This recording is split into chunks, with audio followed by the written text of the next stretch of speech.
Assalamu Walaikum. Hello friends, how are you? Welcome back to my another video.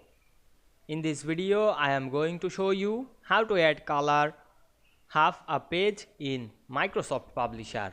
Let's get started. Firstly, we have to open a Publisher document.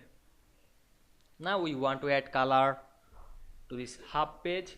Go to the home menu and we can see here many options. We select the shapes option and select the rectangle shape.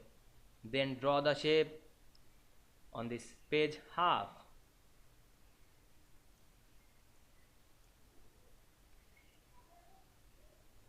Then click the rectangle and go to the shape format menu. Then click shape fill option and choose any color. Now I select the orange color.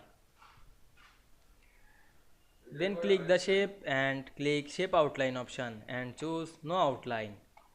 Now we can see we added color only half page in this publisher document very easily.